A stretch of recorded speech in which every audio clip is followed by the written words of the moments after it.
people in this room. But first, we must be honest about the lies and abuses that have occurred within these walls. Unfortunately, in recent years, a corrupt group of hacks and radicals within the ranks of the American government obliterated the trust and goodwill built up over generations. They weaponized the vast powers of our intelligence and law enforcement agencies to try and thwart the will of the American people. You remember the 51 intelligence agents that said, as an example, that Hunter Biden's laptop from hell came from Russia when they knew it came right from his bedroom. They knew that. It was a big lie, and they knew it so well. They spied on my campaign, launched one hoax and disinformation operation after another, broke the law on a colossal scale, persecuted my family, staff, and supporters, raided my home, Mar-a-Lago, and did everything within their power to prevent me from becoming the President of the United States. With the help of radicals like Mark Elias, Mark Pomerantz, and these are people that nobody's ever seen anything like it. So many others, but these are people that are bad people, really bad people. They tried to turn America into a corrupt, communist, and third world country. But in the end, the thugs failed and the truth won. Freedom won, justice won, democracy won, and above all, the American people won. There could be no more heinous betrayal of American values than to use the law to terrorize the innocent and reward the wicked. And that's what they were doing at a level that's never been seen before. And it's exactly what you saw with Joe Biden, Merrick Garland, and their cronies to do the building of the last 4 years. What they've ripped down is incalculable.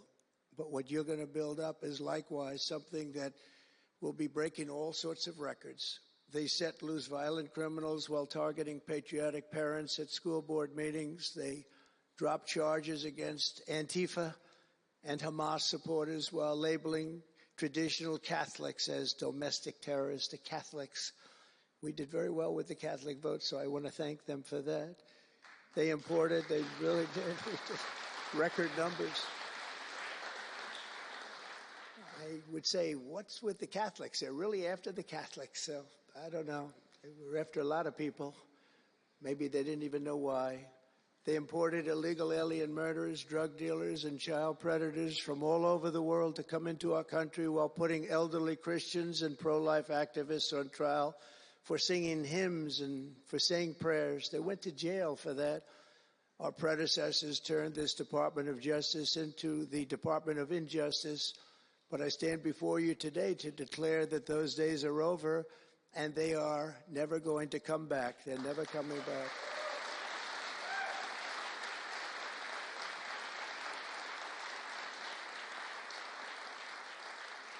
So now, as the chief law enforcement officer in our country, I will insist upon and demand full and complete accountability for the wrongs and abuses that have occurred. The American people have given us a mandate like few people thought possible. We won every single swing state. We won the popular vote by millions and millions of people. We won districts, 2,750. Think of that, 2,750 districts compared to 505. So we won it at levels that have, I don't believe, ever seen before. That's the one where you see the map of the United States, and it's all red. Red for Republican, not for communist. Red for Republican. They would like it to turn red for communist, but it didn't work out that way. The American people have given us a mandate and really a far-reaching investigation is what they are demanding into the corruption of our system. And that's exactly, I'm sure, what Pam and Cash and everyone else mentioned here and not mentioned is going to be doing. We will expel the rogue actors and corrupt forces from our government. We will expose and very much expose their egregious crimes and severe misconduct, of which was levels you've never seen anything like it. It's going to be legendary. It's going to also be legendary for the people that are able to seek it out and bring justice. We will restore the scales of justice in America, and we will ensure that such abuses never happen again in our country. And that's why on day one I signed an executive order banning all government censorship and directing the removal of every bureaucrat who conspired to attack free speech and many other things and values in America.